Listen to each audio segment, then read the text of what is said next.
జై శ్రీమన్నారాయణ. శ్రీమతే రామానుజాయ నమః. కృష్ణం వందే జగద్గురుం.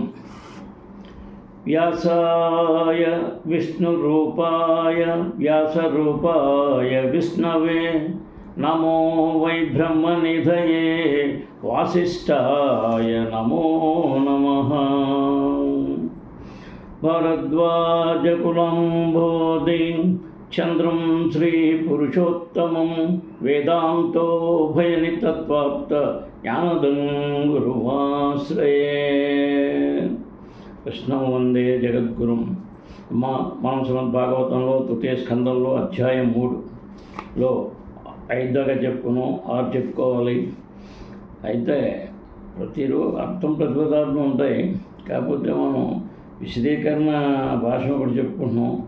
అలా కాకుండా మరి అడుగుతున్నారు కనుక ఇవాళ నుంచి మనం ఇది కూడా చెప్పుకున్నాం. సుతం వృధేఖం వపుషాగ్రసంతం దృశ్యాసునాభోన్మదితం ధరిత్యా ఆమంత్రితస్తన యాయ శేషం దత్వా తదంత పురుమావివేశ. సుతం అంటే తనయుడు, మృధే యుద్ధమున, ఖం ఆకాశము, వపుష తన దేహముచే, గ్రసందం అంటే మృంగివేయినప్పుడు, దృష్ట్యా గాంచి, సునాభ సుదర్శన చక్రముచే ఉన్మదితం సంహరించను, ధరిత్రియా భూదేవిచే ఆమన్రిత అద్దింపబడి, తత్తనయాయ నరకుని పుత్రునకు శేషం గ్రహించిన దానిని దత్వా తిరిగి ఇచ్చివేశను. తత్ అతని అంతఃపురమున ఆవివేశ ప్రవేశించను. ధరణీసుతుడు నరకాసుడు సమస్తాకాశమును ఆక్రమింపగోరెను. ఆ కారణమున అతడు యుద్ధమునందు శ్రీకృష్ణునిచే సంహరింపబడెను. పిదప అతని జనని అధ్యక్షగా దేవదేవుడు ఆ రాజ్యమును నరకుని పుత్రునికి ఇచ్చివేసెను. అటు పిమ్మట భగవానుడు ఆ దానవుని అంతఃపురమున ప్రవేశించెను. స్వయం భగవాను ద్వారా ధరిత్రికి జన్మించిన పుత్రుడే నరకాసురుడని ఇతర పురాణము తెలుపబడినది. కానీ బాణుడు వంటి దానవుని సాంగత్యంచే అతడు దానవుడయ్యను. నాస్తికవాది అంటే పాషండు దానవునిగా పిలువబడును. ఉత్తములు తల్లిదండ్రులకు జన్మించిన వాడైనను దుస్సాంగత్యముచే దానవునిగా మారునట వాస్తవము విషయమైనది. అనగా జన్మయే సర్వదా మంచితనమునకు సద్గుణమునకు ప్రమాణము కాదు. సత్సాంగత్యమున శిక్షణ పొందినంత వరకు మనుషుడు మంచివాడు, సద్గుణుడు కానే కాడు. తత్రాహృతాస్తా నరదేవకన్యాః కుజేన దృశ్యా హరిమార్తబంధుం ఉత్తాయ సజ్జో జగృహు ప్రహర్ష వ్రీడానురాగా ప్రహితావలోకైః. తత్ర అంటే నరకాసుని గృహమునందు ఆహృతాః చెరపట్టబడిన తాః వారందరూ నరదేవకన్య రాకుమార్తెలు, కుజేన దానమునిచే, దృష్ట్యా గాంచి, హరిం శ్రీకృష్ణ భగవానుని, ఆర్త బంధుం ఆర్తులైన వారి స్నేహితుడు, ఉత్థాయ ఒక్కమారుగా లేచి నిలబడి, సద్య అప్పటికప్పుడే జగృహు అంగీకరించరి, ప్రహర్ష హర్షంతో, వ్రీడ బిడియము, అనురాగ అంటే అనురాగము, ప్రహితావలోకై ఆసక్తిని కూడిన చూడ్కులతో. నరకాసుని గృహమునందు చెరపట్టబడిన రాకుమార్తెలందరూ ఆర్త బంధువుకు శ్రీకృష్ణుని గాంచి ఒక్కమారుగా చురుకుదనము పొందిరి. వారు ఆ దేవదేవుని ఆసక్తితోనూ హర్షముతోనూ బిడియముతోనూ వీక్షించి తమను అతని భార్యలుగా అర్పించుకొనిరి. నరకాసురుడు పెక్కుమంది రాకుమార్తెలను చెరపట్టి తన ప్రాసాదమున బందీలుగా ఉంచెను. కానీ శ్రీకృష్ణ భగవానుడు ఆ దానవుని సంహరించి అతని గృహమును ప్రవేశించినప్పుడు రాజకుమార్తెలందరూ ఆనందముతో రంజితులై తమను తాము ఆ దేవదేవునికి పత్నులుగా అర్పించుకున్నది. భగవానుడొక్కడే ఆర్తుల బంధువుట అందుకు కారణము. భగవానుడు వారిని అంగీకరింపని ఎడల వారికి వివాహమయ్యే అవకాశమే లేదు. ఏలయన దానవుడు ఆ రాకుమార్తెలను తమ తండ్రుల దక్షిణం నుండి చెరబట్టినందున ఎవ్వరునూ వారిని వివాహమాటకు అంగీకరించబోరు. వైదిక సంఘ నియమానుసారము కన్య తండ్రి రక్షణ నుండి భర్త యొక్క రక్షణను చేరవలెను. కానీ ఆ రాకుమార్తెలందరూ ఇదివరకే తమ తండ్రుల రక్షణ నుండి తప్పించబడినందున స్వయముగా భగవాను తప్ప అన్యులను భర్తగా పొందుట వారికి అతి కష్టతరమే అయి ఉండేది. ఆసాముహూర్త ఏకస్మిన్నాగారేషు యోషితాం సవిదం జగృహే పాణీననురూపః స్వమాయయా. ఆసాం వారందరూ ముహూర్తే ఒకే సమయము ఏకస్మిన్ అంటే ఏకకాలమున నానా ఆగారేషు అంటే వివిధ గృహములందు యోషితాం స్త్రీల యొక్క సవిధం యథావిధిగా జగృహే గ్రహించెను పాణీన్ హస్తములను అనురూప ఖచ్చితముగా సరిపోవుటకు స్వమాయయా తన ఆంతరంగిక శక్తి ద్వారా ఆ రాకుమార్తెలందరూ వివిధ గృహములందు ఉంచబడిరి. శ్రీకృష్ణ భగవానుడు ఆయా రాకుమార్తెలకు ఖచ్చితంగా సరిపోవున్నటువంటి వివిధ రూపములను ఏకకాలమున దాల్చెను. ఆ విధముగా ఆ దేవదేవుడు తన ఆంతరంగిక శక్తి ద్వారా యథావిధిగా వారితో పాణిగ్రహము కావించెను. శ్రీకృష్ణ భగవానుడు తన అసంఖ్యాక ప్రధాన విస్తారముల విషయమున బ్రహ్మ సంహిత 5.3.3 ఈ విధముగా వర్ణింపబడెను. అద్వైతమచ్యుతమనాదిమనంతరూపం అద్యం పురాణ పురుషం నవయౌవనం చ వేదేషు దుర్లభం అదుర్లభమాత్మభక్తౌ గోవిందమాది పురుషం తమహం భజామి. నేను అర్చించడి గోవిందుడు ఆది అయిన పరిపూర్ణ పురుషోత్తముడు, అచ్యుతము ఆది అనంతమునైన నిత్యరూపములను కలిగినట్టి అసంఖ్యాక ప్రధాన విస్తారములు ఆ దేవదేవునికి అభిన్నమై ఉన్నవి. పురాణ పురుడైనప్పటికీ అతడు సర్వదా నవయౌవన వసంతుడై ఉండును.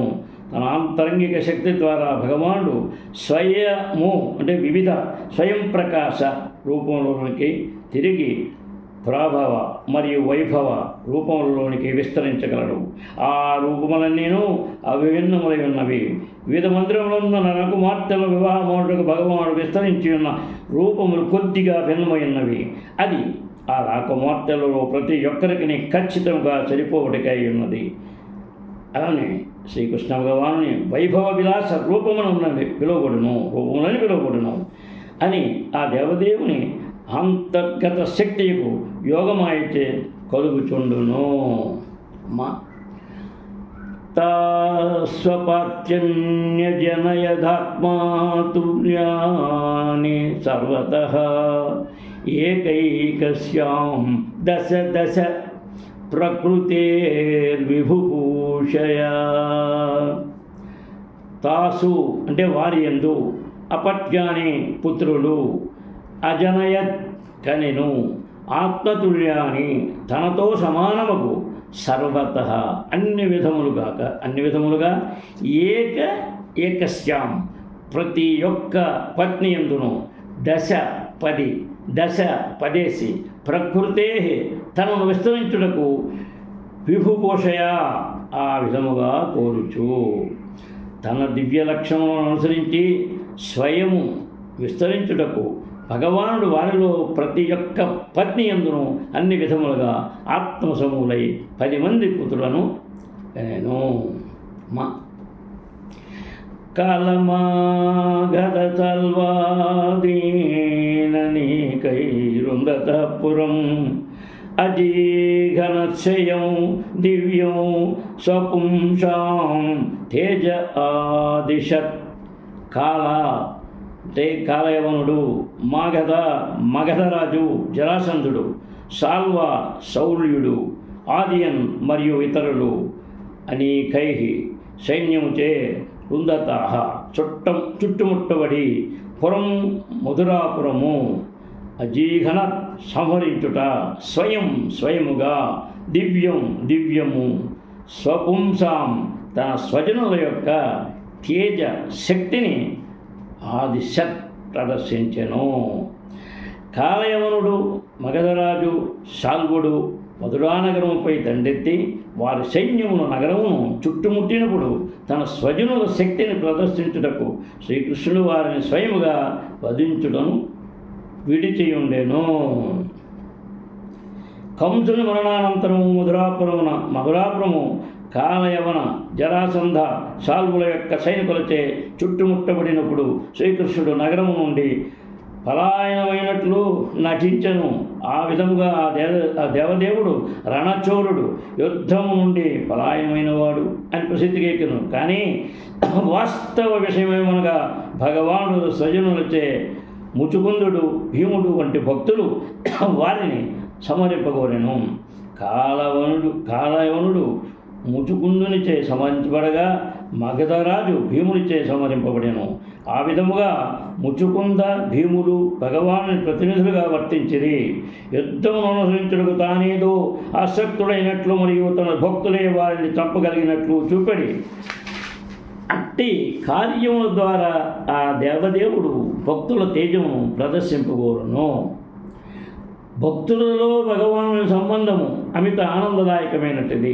వాస్తవమునకు ప్రపంచమనందలి అవాంఛనీయులందరినీ సంహరించు నిమిత్తము బ్రహ్మదేవుని అభ్యర్థనపై శ్రీకృష్ణ భగవానుడు అవతరించెను.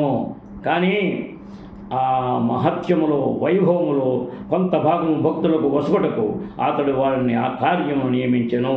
కురుక్షేత్రలను స్వయముగా భగవానుని చేతనే రూపొందించబడినది. కానీ భక్తులకు అర్జునుకి కీర్తి నొసుకుట నిమిత్త మాత్రం భవసవ్య సాచిన్ కొరకు ఆ దేవదేవుడు రథసారథయ్యను యోధుని పాత్ర పోషణ చేయుటకు అర్జునునికి అవకాశం ఒసగబడెను. ఆ రీతిగా అర్జునుడే కురుక్షేత్ర రణనందు నాయకుడయ్యను. తన దివ్య ప్రణాళికల ద్వారా తానేమి చేయకూరునో దానినంతటిని తన సన్నిహిత భక్తుల ద్వారా అతడు నిర్వహింపజేయును. విశుద్ధులకు అనన్య భక్తులైన శ్రీకృష్ణ భగవానుడు కరుణ చూపడి విధానం ఇది అది అమ్మా. తర్వాత శంబరం ద్వివిధం బాణం మురం బల్వలమేవచ అన్యం చ దంతవక్రాదీనవధికం చ ఘాతయత్. శంబరం అంటే శంబరుడు, ద్విధుడు, బాణం బాణుడు, మురం మురుడు, బల్వలం బల్వలుడు, ఏవ చ అంటే ఎవ కూడా, అన్యాన్ ఇతరుడు, చ కూడా, దంతవక్ర ఆదీన్ దంతవక్రుడు మరియు ఇతరుల వంటి వారు అవధి వధింపబడిరి.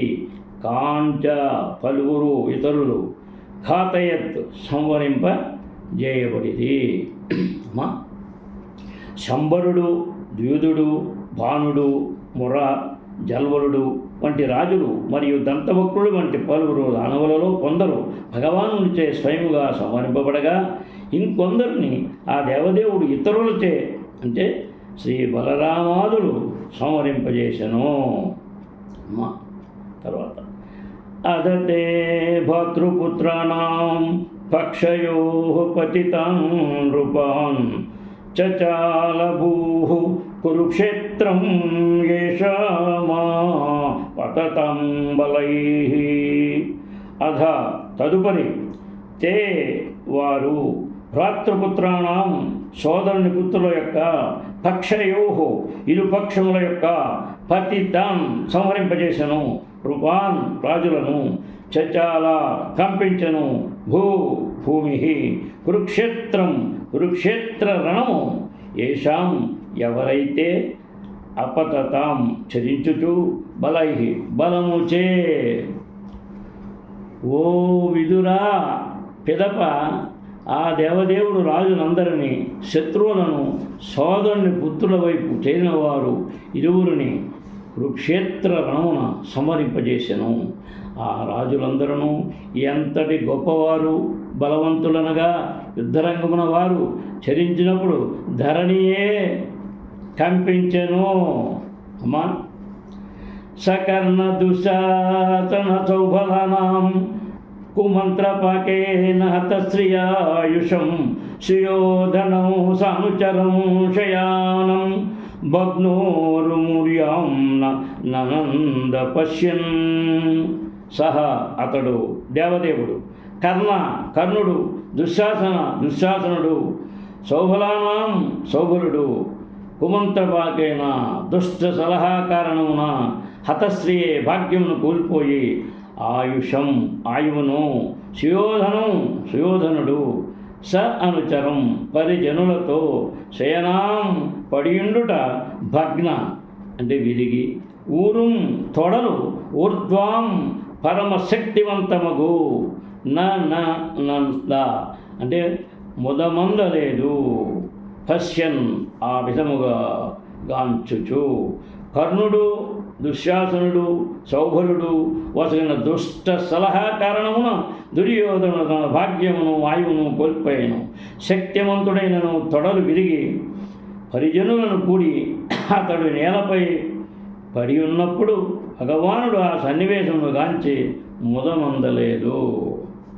ధృతరాష్ట్రుని ప్రధాన తనయుడకు దుర్యోధనుడు నేల రాలుట శ్రీకృష్ణ భగవానునకు ఆనందదాయకము కాలేదు. తాను అర్జున పక్షం వహించినను మరియు యుద్ధం జరిగినప్పుడు దుర్యోధను తొడలు ఏ విధముగా భీమునకు ఉపదేశించినది తానే అయినను ఆ దేవదేవుడు దాని ఏడ ముదమందలేదు. తప్పు చేసిన వారిని దండించడ భగవానుడికి తప్పనిసరి అయిన కార్యము కానీ జీవులందరూ సహజముగా తన అంచలైన కారణమున అట్టి శిక్షణ నొసుగుడ పట్ల అతడు ఆనందింపడు. అపరాధికి అతడు వజ్రాయుధమును కన్నను కఠినమైన వాడు కాగా విశ్వాసపాత్రునికి గులాబీ కన్నను మృదువైనవాడు. భగవానునిచే స్థాపింపబడిన నియమములకు విరుద్ధముగా నుండి దుష్ట సలహాలు, దుష్ట సాంగత్యము కారణమనే అపరాధి తప్పుదారి పట్టును. ఆ విధముగా అతడు శిక్షార్హుడగును. కనుక భగవద్రోక్తములైన నియమములను అనుసరించి జీవించుచు వానిని తిరస్కరించకపోవటయే ఆనందమునకు ఖచ్చితంగా మార్గమై ఉన్నది. మరుపు కలిగిన జీవుల కొరకై ఆ నియమములు వేదమునందు పురాణమునందు విధింపబడి ఉన్నవి. అది ఎందుకంటే మనం మరి కొంచెం అర్థమయ్యేగా చెప్పుకోవడం వేరుగా ఉంది. ప్రతిపదార్థం రెండు చెప్పుకోవడం వల్ల కొంచెం టైం పడుతుంది. సరే, మీరు అందరూ అనుకున్నారు కదా, తప్పకుండా అలా చెప్పుకుంటూ వెళ్దాం. భగవత్ కటాక్షం అంచేత అందరికీ కూడా ఇవాళ నుంచి కొంచెం అది కూడా చెప్పుకున్నాం. అర్థం ప్రతిపదార్థం రెండు చెప్పుకోవటం వల్ల ఇదిగా ఉంటుంది. జై శ్రీమన్నారాయణ. శ్రీమతే రామానుజాయ నమః. కృష్ణం వందే జగద్గురుం. శ్రీకాంతాయ కళ్యాణనిధే నిదర్దినాం శ్రీవేంకటనివాసాయ శ్రీనివాసాయ మంగళం. జై శ్రీకృష్ణ. కృష్ణం వందే జగద్గురుం. శ్రీమతే రామానుజాయ నమః. జై శ్రీమన్నారాయణ. జై శ్రీకృష్ణ.